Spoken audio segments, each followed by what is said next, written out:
கடிகாரத்தின் நொடிமுள் சுழலும் வேகத்தில் சிறு உரையாற்ற வாய்ப்பளித்த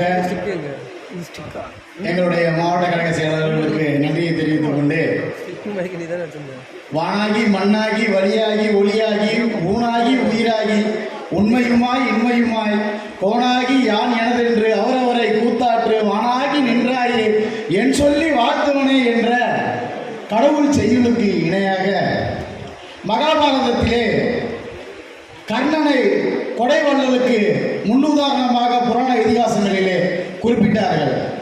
அப்படி புராண இதிகாசங்கள் கற்பனையாக எழுதப்பட்ட ஒன்றாக இருக்கின்ற இந்த வையகத்தில் மனிதனின் மாண்பு என்று இதுதான் மதித்துவம், இந்த மனிதத்தின் எடுத்துக்காட்டாய் இந்த வையகத்தில் வாழ்ந்து நமக்கெல்லாம் முன்னோடியாக திகழ்ந்து இறைவனடி சேர்ந்த என் கேப்டனின் புகழ்பாட இவ்வையகமோ பல நூற்றாண்டுகளோ தேவைப்பட்டு கொண்டே இருக்கும்.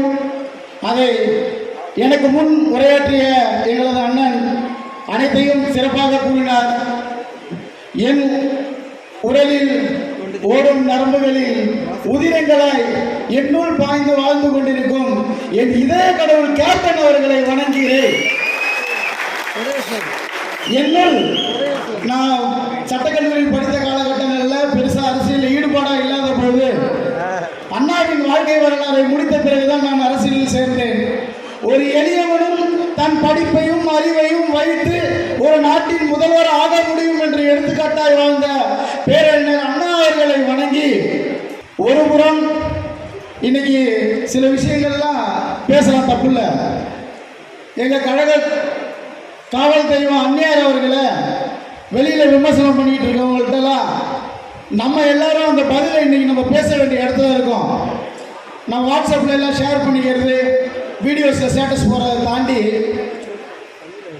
அந்நியார் இந்த கழகத்தில் வரும்போது எனக்கு விவரம் தெரிந்தது வரைக்கும் சொல்றேன். அந்நியார் அவர்கள் இந்த கழகத்திலே ராமவசந்தன் காலத்திற்கு பிறகு ஆரம்பித்ததாக வரலாறு. அதன் பிறகு 13 ஆண்டு காலம் பதவி இல்லாமல் கேப்டனுடனே பயணித்து அதன் பிறகு பதவி பெற்றார். நல்லா யோசிச்சு பாருங்க, இந்த வீட்டில இருந்து இன்னைக்கு இந்த மீட்டிங் வந்தவங்க எத்தனை பேர் மனைவியோட சொல்ல தாண்டி வந்தீங்க? அப்ப கேப்டன் எவ்வளவு விஷயங்களை செய்ய அந்த அம்மா உறுதுணையா இருந்திருப்பாங்க. 2013 முதலில் கேப்டனின் உடல்நலம் குன்றி போன காலகட்டத்திலே ஒரு புறம் தன் உலகமென வாழ்ந்த கேப்டனின் குடும்பம், மறுபுறம் என் தெய்வம் உருவாக்கிய கொள்கைகளை இறுக்கி பிடித்த பெற்றதுக்கான நம் பிள்ளைகள், இந்த இரு உலகத்தையுமே அந்நியர்கள் தாங்கி இந்த ஒரு சூழ்நிலைக்கு நம்மளை எடுத்துட்டு வந்து இன்னைக்கு சஸ்டைன் பண்ணியிருக்காங்கன்னா அவங்களாலதான் போச்சுன்னு சொல்றவங்களுக்கு பதிலடி கொடுங்க. பேசுவதற்கு நம்மிடம் வரலாறு உண்டு, வரலாறை பேசுங்க. நிறைய பேசணும், கொஞ்சம் நொடிமுள் வேகமாக குத்திக்கிட்டு இருக்கு. அடுத்தபடியா தம்பி அவர்களை பற்றி பேசணும். இந்த தம்பியோட பொருத்தரங்களால இந்த நினைவு பரிசை பெற்றவங்களுக்கு ஒரு சிறப்பு இருக்கு. பிவி சிந்து இந்தியாவுக்காக ஒலிம்பிக்ஸ் பெற்றாங்க, பேட்மிண்டன் சாம்பியன். அவங்களுக்கு சென்னையோட ஸ்பான்சர்ஷிப்பாக இருந்தவர் நம்மளுடைய இளைஞரணி செயலாளர் தான். டாக் பெட்ஸ் இண்டஸ்ட்ரியில் இருக்கிறவங்களுக்கு தெரியும். அந்த பெட்ஸ் இண்டஸ்ட்ரியில வேர்ல்டு வைடு எங்க புரட்சி தலைமகனை யாருன்னு கேட்டா எல்லாருக்கும் தெரியும். 2018 அனகாபுத்தூர் கோயில் திடலிலே தனது அரசியல் பேச்சில் நான் 3வது துறையில் வருகிறேன், அரசியலில் வருகிறேன், அதில் நான் ஜெயித்து காட்டுகிறேன் என்கிறார். ஆனால் 2025 தான் அவர் இளைஞரணி செயலாளர். தன்னுடைய 7 ஆண்டு கால உழைப்பின் வளர்ச்சி இன்று திருப்பி திராவிடர்கள் குறுக்கு வழியிலே சினிமாவில் நடிக்க வச்சு எம்எல்ஏ ஆக்கி மினிஸ்டர் ஆக்கி அப்படியே சரண துணை முதல்வராக்கிறவர் கூட எங்க கேப்டனுடைய புதல்வனை ஒப்பிட தகுதி கிடையாது நினைவிருக்கும். அடுத்தபடியாக இந்த மீடியாக்காரங்கெல்லாம் தயவு செய்து பேசுறவங்க ஒவ்வொரு சேனல் இன்னைக்கு அரசியலில் இருக்கவங்களாம் யாரும் விவாத மேடையில் கலந்துக்கிறது கிடையாது. ஏதோ ஒரு அமைப்பு கிட்ட கையூட்ட வாங்கிக்கிட்டு தன்னை அரசியல் விமர்சகர்கள்னு சொல்லிட்டு தன்னை ஒரு செய்தியாளர்னு காமிச்சிக்கிட்டு அவங்க வந்து நம்ம கழகத்தை பற்றியும் நம்மளோட கழகத்தோட சூழ்நிலையை பற்றியும் ஏன்னா நமக்கும் அந்நியருக்குமே தெரியாத விஷயம்லாம் இவன் உட்காந்து நைட்டு 10 மணி பேசிக்கிட்டு இருக்கான். அதெல்லாத்தையும் ஒரு சாட்டா வரும்போது அதை எடுத்து நீங்க ஷேர் பண்றது இல்லைங்க. ஒரு தகவல் கிடைத்த பிறகு அதை ஆய்வு செய்து உண்மை என்றால் மட்டும் பகிருங்கள். அது நமக்கான வளர்ச்சி இருக்கும்.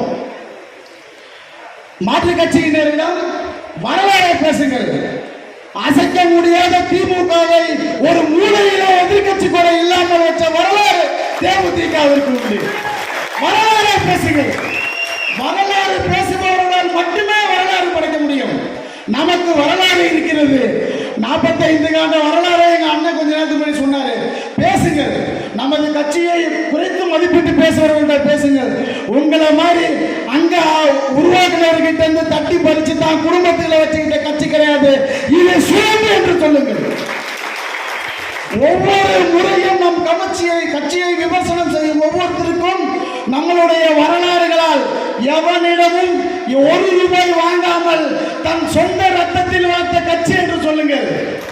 அதைத்தான் என் மனித கடவுள் கேப்டன் கற்றுக் கொடுத்தார் என்று சொல்லுங்கள். உங்களை போல் கம்பெனியில் போய் கட்டில் வாங்குறதும் லேண்ட் மேட்டர்ல பஞ்சாயத்து பண்றதெல்லாம் எங்களுக்கு கற்றுக் கொடுக்கல. அண்ணா சொன்னாங்க, நான் வழக்கறிஞராக படித்து முடிக்கும் போது சாதாரண ஒரு 3 வேளை சாப்பாட்டை கஷ்டப்படக்கூடிய ஒரு குடும்பத்தை சேர்ந்தவன். நான் படித்து மேலே வந்து நான் வாழும் பகுதியில் இதுவரை 362 ஏழை மாணவர்களை இலவசமாக படிக்க வைத்திருக்கிறேன். அதுல 156 முதல் பட்டதாரிகளை உருவாக்கி இருக்கிறேன். ஒரே ஒரு அறக்கட்டளை. இதெல்லாம் எனக்குள்ள தெரியாது. எங்க அப்பாவுக்குலாம் தெரியாது. எங்க அப்பா பத்தினாரு, எங்க அம்மா பாலுத்தாங்க.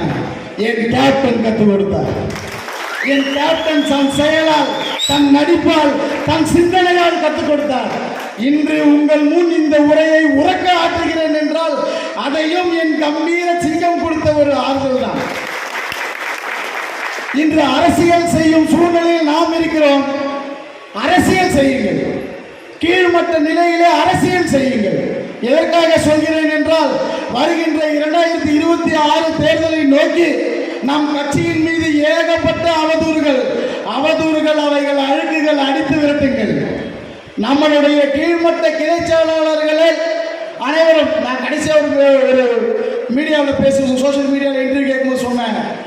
போக்குவரத்து துறை அமைச்சர் போன வருஷம் சொல்லும்போது சொன்னாங்க, போக்குவரத்து துறை அமைச்சர் சொல்றாங்க அவங்க அம்மாவுக்குலாம் என்ன அட்மினிஸ்ட்ரேஷன் தெரியும்ட்டு. அப்போ நான் சொல்லியிருந்தேன், யூ ஆர் ரெடின்னா உங்ககிட்ட அந்த அட்மினிஸ்ட்ரேஷனை பேசுறதுக்கு என் ஒன்றியத்தில் இருக்க கிளை செயலாளர் அனுப்புறேன்.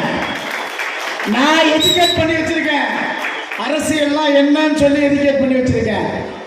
அந்த மாதிரி ஒவ்வொருத்தரும் உத்வேகத்தோட உற்சாகமா அரசியல் பண்ணி வருகின்ற 2026 சட்டமன்ற தேர்தலில் சாதனைகள் முறியடிக்கப்படும், சரித்திரங்கள் முறியடிக்கப்படாது, புதிய சரித்திரங்களாகவே உருவாகும் என்று தெரிவித்துக் கொண்டு அந்த சரித்திரத்தின் நாயகனாக எங்கள் இளைஞரணி செயலாளரை உருவாக்கி